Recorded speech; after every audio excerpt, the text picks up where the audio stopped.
migrants in La Jolla landing on Bluebird Beach. Migrants are waiting out at Jacumba Hot Springs. Hundreds of migrants have been dropped off here in San Diego sector of the border. Kate Monroe, CEO of VetComm, joined today by Brett Christenson, CEO of IronGoatDefense. So we're going to have just a quick chat amongst ourselves about what we found that Fox Digital, thanks to Hannah Lambert for getting that story out about DoorDash, about the cartel delivering people directly to the border. So I'm excited to talk with Brett about kind of our takeaways from that experience and how we just feel being parents, being veterans, you know, with this open border crisis. So I want to start with something that's on my heart as a mom of a little guy. I have a 7-year-old. Mm-hmm. So part of why I want to take the time to actually go secure the border is in part because we're veterans. Right. And veterans are getting deprioritized below the new migrant population, but we're parents. And there's nothing that I would not do to protect my children. Like the movie Taken would have nothing on me, I'm sure. Like you being my body man, Yep. you're like, yes, that's good. But you actually have quite a lot of kids, and your oldest daughter, how old is she? Yep, I have 4 kids. My oldest daughter is 15. Oh my gosh. So yeah, we're I remember you and I in the truck, and we were sort of having a conversation like, if these people are coming here illegally, it means they don't have a driver's license. Most of them don't speak English. They don't read in English. Mm-hmm. They're going to drive under someone else's license, drive our kids around. I mean, what are your thoughts as a parent? You know, your daughter's about to start going to parties. She's that age. Is she freshman, sophomore age? We'll see about that one. Right. No, but that brings up a really good point because, you know, as the parent, you want to try to be like, yes, I'll pick you up at whatever time, you know, it doesn't matter, call us. Fact of the nature is it's not always possible, or they may not want to. They're like, you're not cool. Exactly. Send me an whatever, Uber. they're trying to, you know, sneak back home. Yeah. Whatever it is, there is that, you know, potential. So there is the potential of, hey, let me call the Uber, the Lyft, you know, because those are the easy. And for the most part, you think they're safe. You think they're good, yeah. Right. But that may not be the case. I don't know their policies, but I definitely don't want my daughter getting in a car with somebody who just crossed over the border illegally and is now, cool, I'm a Lyft driver. You don't even know who they are. Right. Yeah. How did you feel being the dad of a young daughter when Laken Riley was killed? Like, what was your impression being a super dad about, you know, a young woman out running and now her parents have to deal with the wake of her absence forever because this Venezuelan migrant who got caught and released multiple times. It's not like we didn't have a chance to do the right thing as a country. How did you feel after hearing that?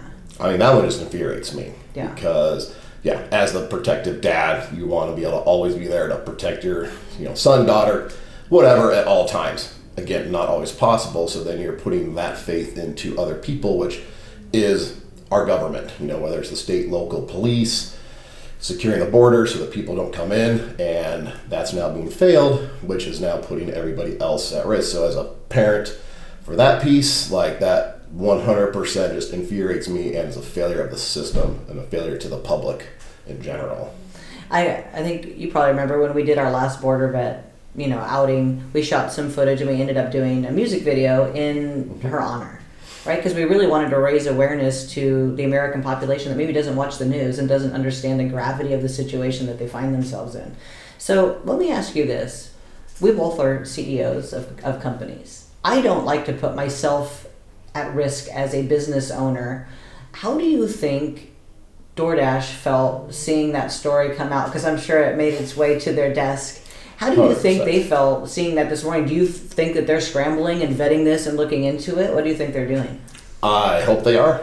As a massive company, it's, you know, I am a security company, so for us, it's a lot of liability, making sure we have proper licensing, certifications for guards, insurance, you know, so for their aspect as a delivery service, I hope they're looking into it because that's going to bring up a big liability because now you have an illegal migrant that came in and delivering food. Who's not to say they bust the door open because you're just going, oh, here's my you know, Panda Express that came in and thinking it's all safe.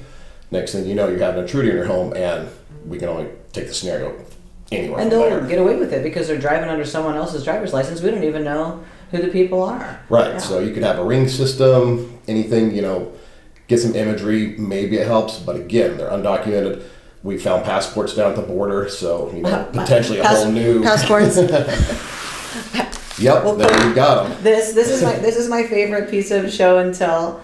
So just to give you an idea, they're very crafty trying to stop us at the border. And we're smarter. We get out and we actually sweep the roads. But I think one of was it your buddy that got it in his tire? Yeah, it was Derek. Yeah, he Yeah. almost got it. I mean, literally a couple inches, and he would have.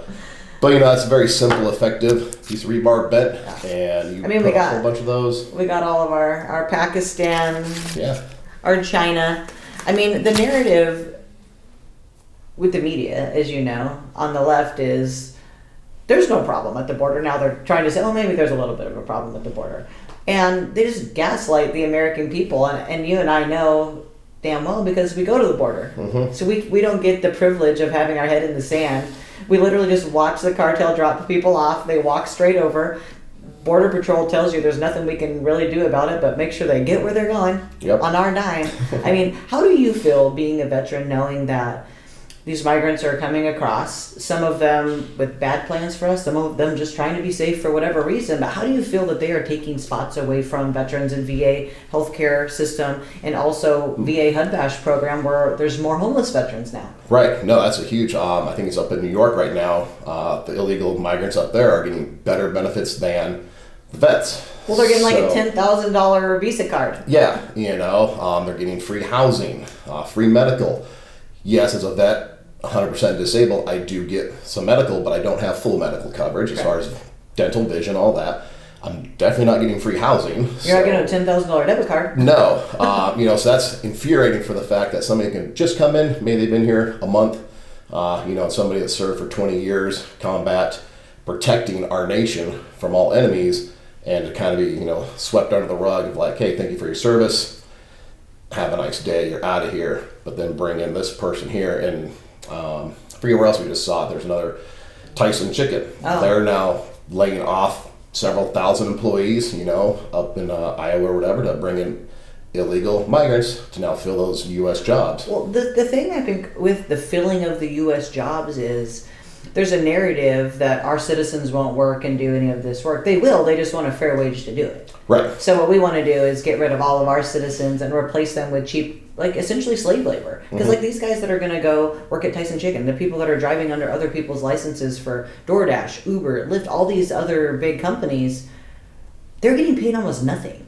Like those 7 Turkish migrants we met, they're probably all going to live in a 1-bedroom apartment, barely able to eat top ramen. And that's the American dream that they're going to come here to live. Right. No, they're probably safer than they were in Turkey. Probably better off than they were, but they're still going to be paying off the $6,500 or whatever, to the cartels. I'm sure they didn't have that up front, so, they're having to pay that off. There's probably interest on that. Who knows? Yeah. But, they're... Bounty on their head already? Putting that. And, of course, you're dealing with the cartel, whether it's in drugs, human trafficking, there's going to be, some kind of like, if you don't pay us, we're coming after you, or your family. Well, I was actually wondering, and I didn't want to ask him that day, I wondered if the cartel forced them to walk drugs across. Yeah, I highly doubt with all those backpacks and luggage that don't get looked through. They're not being searched. They're not being searched at all. I guarantee you there's drugs in every single one of them. If the cartel brought you over, you brought drugs over. Yeah, you're muling over drugs. Yes, and you're going to go drop those drugs off to whoever they told you on the other side. It's just... and even if they do get caught, it's nothing to the cartel. Correct. They're like, well, new drugs, new people. Exactly. Yeah. So. How did you feel when the guy said that they first flew to Guatemala? Guatemala said, no, not legal. Flew to Brazil, no, it's not legal.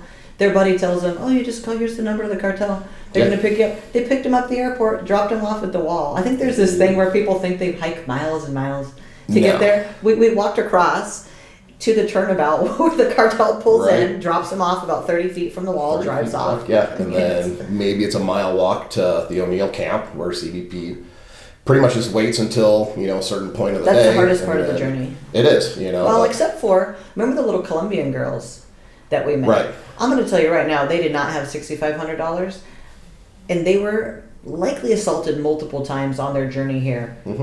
And despite all that, they still want to come. Right. Despite knowing that they're going to have physical harm done to them, they're still willing to come. So, about the border vets, when you and I went down the first time, did you ever think it would spark this incredible movement? No, not at all. No, I didn't either. So, I was like, cool, got a really good idea, but, Honestly, I thought at the time it was going to be a one-time thing. Like, Yeah. cool, we did something and move on in life. But no, it's definitely started a little whole movement. yeah. So it's really cool to see. And it's really cool to be part of it growing. So Yeah, I think when we went down the first time to that first gap, we didn't really know what to expect at the time. I think when we looked at the hole, we went, how is this not already closed? Like, why are we pretending this is not possible? It took us, 5 foot gap. yeah, 5 foot gap. Took us less than an hour. I think it did two things, though. I mean, I think it did shore up that position for at least a while, which if it stopped a few hundred people and some of them were bad guys, I'm happy to have driven all the way out there. Right. But I think the thing it really did was show the everyday American that we don't have to go quietly into the night. Like some veterans can get in a truck with some razor wire from Amazon and just flat go get it done. We had hundreds of people, right, reaching out to want to help. Yeah. I want to help. Can I donate? I mean, Yep. it was, yeah. And I think that's the big thing with the border vets piece is we understand putting the razor wire up. That's not gonna, be the same as the wall. Yeah. But it's the action of getting out there, doing something, saying we've had enough, and if it just slows it down for a little bit, because you look at gap 3. Yes, they got through gap 3. They cut it. Yeah. Piles. We're gonna go back out. We'll Yeah. reinforce it again. But at Thank least God it razor did. wire is cheap. Yeah, at least it slowed them down. If nothing else, made them work to get in. So with the gap 3 being closed, we're gonna go back out. We'll reinforce it again with razor wire. Again, if nothing else, it's slowing it down and it's sending a message that we as the American people in general, I don't want to say just We the veterans, people. we the people, Yeah. we've had enough. It's time to do something. It's time to take our country back. The government's not going to do it. We will. Well, it's like you got to give props to Texas in some regard because they've taken a stand against the onslaught of migrants, and they've taken a pretty hard stand against the federal government. And I like that. Yeah. I think it's time that we realize this is not a democratic oligarchy that we live in. This is a republic of we the people. And I think if we put some more power back into people's person, a lot could change in our country. So just to sort of wrap things up, with the border vets, do you think ever that it can become a nationwide thing where maybe we can help other places, in the country that need us, or do you think it'll just stay here in San Diego? I think it'd definitely go nation. So it's not even got to be a land border issue. What we have in Florida right now with the Haiti crisis. Yes. Oh, coming my over gosh. back to the Cuban from the 80s of just that's still a border crisis for us. So this can go when people pull up in La Jolla, everywhere. in a Zodiac in Solana Beach, see, people always think, they're always thinking we have to finish the wall, which we do. What we need is repercussions for bad action. Yes. Right? If you break and enter into someone's house, you're going to jail. Why can you break and enter into our country and you get a free cell phone, lunch, new clothes, plane ticket? And we can go off on that for a whole hour. Yeah, of I mean, that's what's, just ridiculous. happening there. But exactly, it's got to have the repercussions and be carried out. Yeah. Well, you know what I would really like to come from this discussion? If DoorDash, Uber, Lyft ended up watching our story this morning, and God forbid they have to see us talk about this, I would like them to make a statement. I would like them to take some serious time and bandwidth to look into their organization